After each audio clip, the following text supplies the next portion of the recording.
Hi, I'm Phil Anderson and welcome to my channel. I've been a property investor now for over 30 years and I've watched investors continue to make the same common investment mistakes. There's so many dirty tricks in the real estate industry and it's all caught up in a whole heap of sales hype.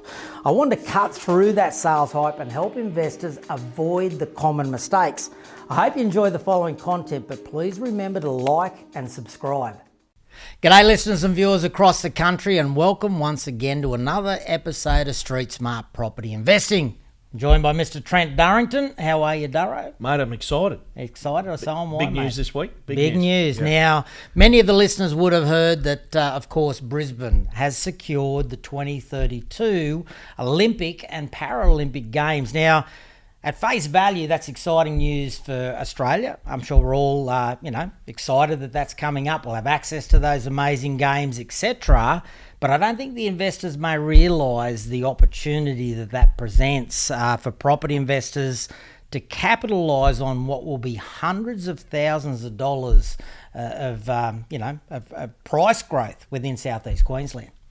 Yeah, it's sort of icing on the cake for what's going on post-COVID in Southeast Queensland. There's no question. It was the last little, piece of the puzzle where, it's all boxes are now ticked for exponential growth in Southeast Queensland the next decade, that's for sure. Mate, and you bang on. I feel like Southeast Queensland is a bit behind the pace. We've been watching, that market really brew up, population growth, such great affordability, a shortage of properties, rents are rising. Everything is really playing in the hands of Southeast Queensland. Great forecast by analysts that there's 20-30% growth over the coming years.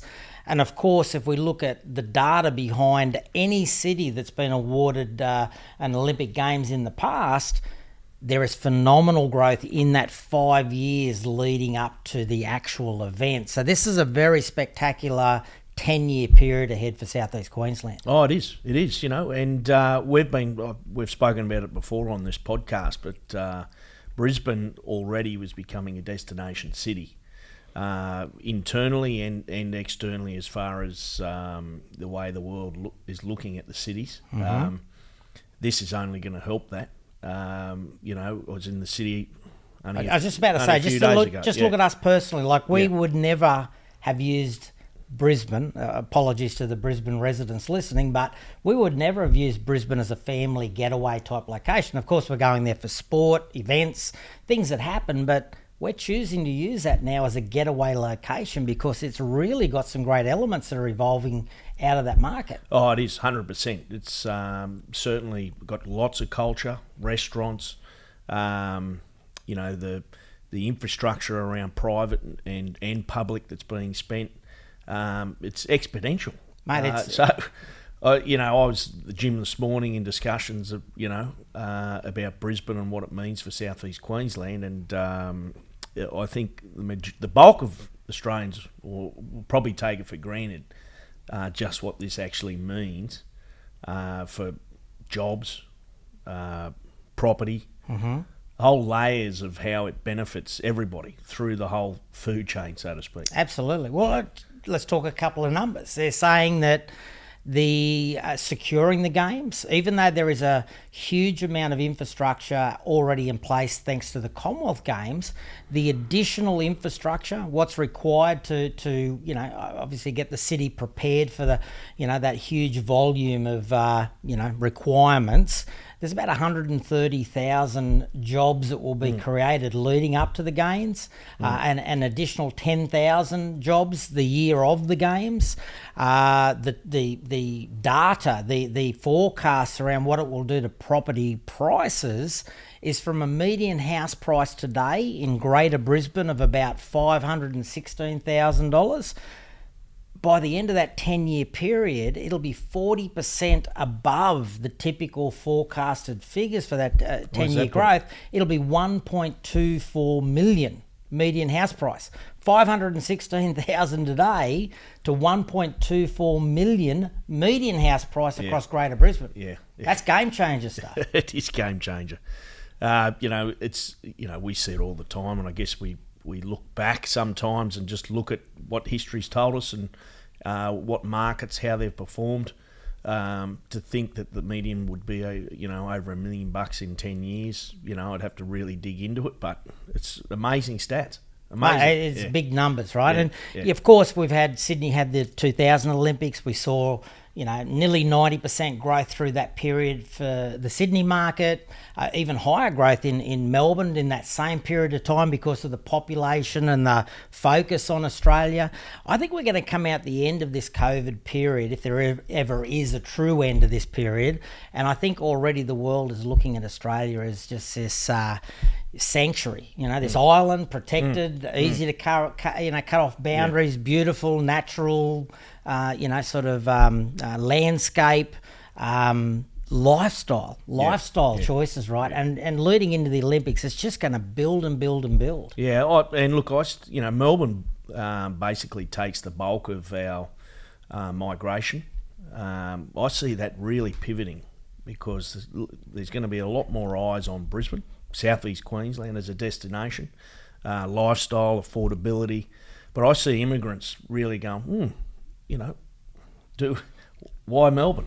Why not southeast Queensland? Absolutely. So there's different layers again to the effects of, we're obviously attracting interstate migration. Australians understand the lifestyle we have. But I reckon there might be a shift also from the immigrants coming into Australia. Well, mate, if you think about that quite logically, we've seen in the past that if somebody's going to move to Australia, it's going to be generally influenced by where are the jobs, and it's also going to be influenced by cultural decisions. Many cultures around the world like to move into environments where there's people that share their culture, their nationalities, their backgrounds, and so forth. We are seeing whole estates up here in southeast Queensland at the moment where 40% of the estate is being purchased by homeowners moving from Melbourne into southeast Queensland. We saw that at the start of the week. Yeah, saw that on Monday. Yeah. Crazy, right? It is crazy. And that changes a lot of things because all of a sudden you've now got, like I said, it's changing dynamics of people that may have moved to Melbourne because they felt like there would be more, sort of connection to, certain, backgrounds or countries that have moved to Melbourne and created environments. We're now seeing those sorts of dynamics move into southeast Queensland. We're seeing certain areas that are being favoured by different cultural backgrounds. The universities will be closely monitoring this and looking to pivot, and see, how can they get into southeast Queensland and expand their footprint, which again only helps further population growth. Yeah, obviously. Well, with people looking to go, where are our kids going to go to university, and they want to give them an experience, an international experience, somewhere that feels safe. I think with our medical system, our borders being able to be closed off, I think that's going to go to another level again.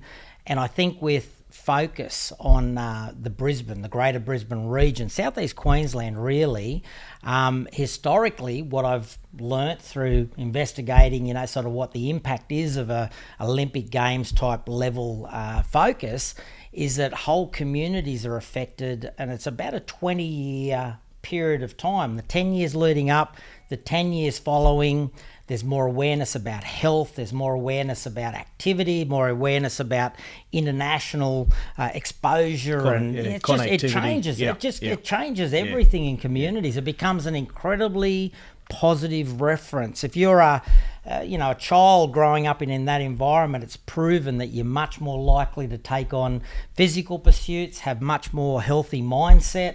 Some really interesting data that comes out of that. Now, that's got to be another huge attribute for southeast Queensland over this coming decade or two. Yeah, 100%.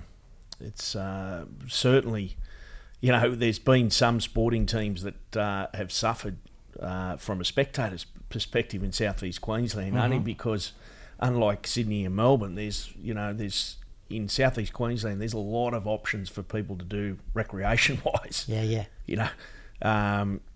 So you're right. The point being, people are always outdoors, they're always exercising or whatever it might be, and there isn't a focus on watching their sporting teams. Yeah, well, mate, I know you've been,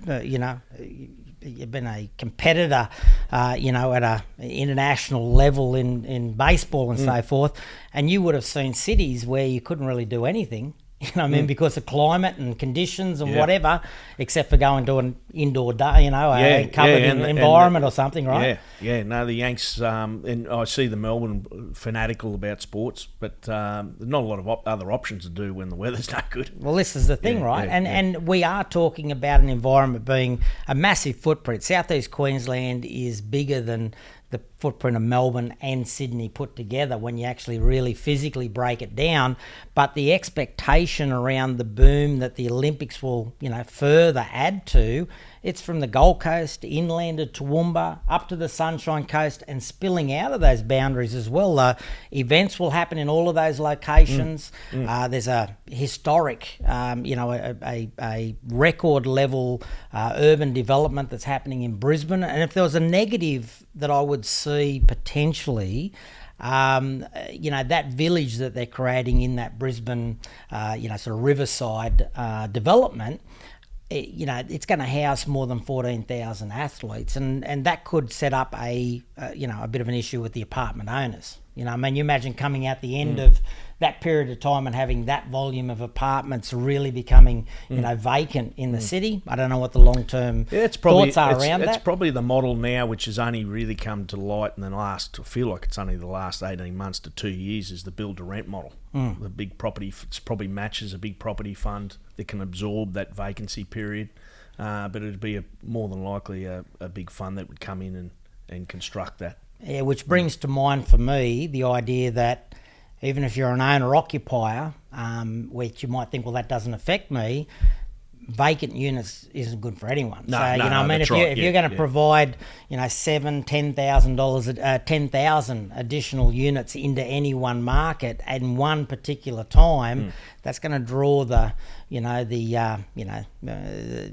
heavily on the people that were choosing to rent units. As far as units, there is a big push from the developers, which have totally changed the master planning of development sites. So those affordable units, at this point, not a lot of them, and not a lot coming up. They're going for the larger 3-bedroom, 2-car styles, boutique, owner-occupied, downsized luxury units.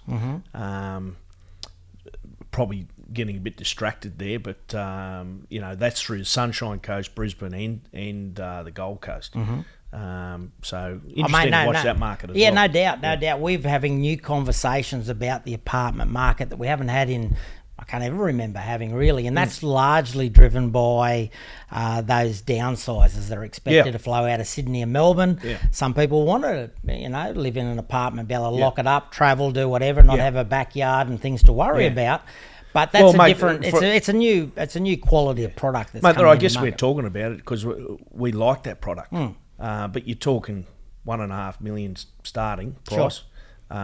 As far as yields, not there, and as an investment, it's not a great thing. It's not a great thing. But you get drawn in by the sexy images, though, and how much you can imagine the lifestyle yourself. But conversation for another day. It certainly is. Well, look, mate, I think it's the wake up call. I think for investors is, if you're thinking about getting into the market and you think that there's going to be an easing to the upward pressure under the Southeast Queensland property market, think again. I think we're about to see it go to a second wave, and we're already expecting it regardless of that announcement, because with Sydney in such turmoil at the moment with the COVID lockdowns that are happening, and Melbourne, I know I deal with a lot of Melbourne investors, and it's been tough, right? It's been tough. They got winter on top of that. There's a lot of uncertainty, and there's more people than ever, like we saw earlier this week, moving out of that Melbourne market and into Southeast Queensland. The 40% of estates being bought by homeowners trying to move into that market. Yeah, I was, on the ground,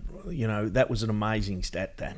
And they're giving themselves 12 to 14 months, effectively buying land off the plan.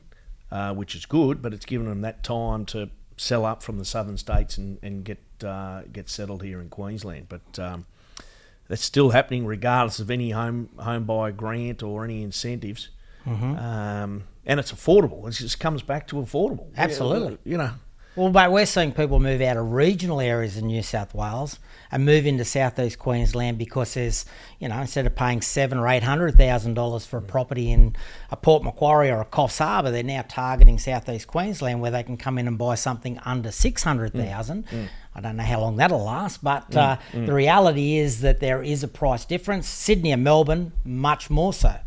Yeah, no, it's mate, I guess it reiterates what we've been talking about for the last however long, talking about regions and why we like them with affordability, yields, vacancies, infrastructure, population. Just makes us feel good, I guess. Oh, mate, well, we're really well positioned. Yeah. I think southeast Queensland, like I said, is about to go to a second wave anyway. I think when it comes to this summer, we're going to see more listings coming on in Sydney and Melbourne. I think there'll be some exciting times. There'll be definitely a lot of talk about, what will happen, and I think what prices will be achieved in Sydney and Melbourne. But the real story is, where's that money going, right? Yeah. And I think we're going to see all of that flow of people downsizing and so forth pushing into southeast Queensland. And my gosh, there's a real problem here because stock levels are incredibly low. Land's running out. People are finding it very hard to be able to purchase a property, which is why people are happy to just put their thumbprint on a block of land that may not register for 12 months just so they've got some certainty around being able to get access to a property. But you're seeing for every rental property, you're seeing 100 rental applications. It's really a crisis time already. Yeah, it is. It's, for our listeners or clients that are listening, really have a look at your portfolio, understand what's performing, what's not, and if there's an opportunity there to sell something to get into this market, it totally makes sense. I'm glad you brought that up, mate, because that's what I've been doing.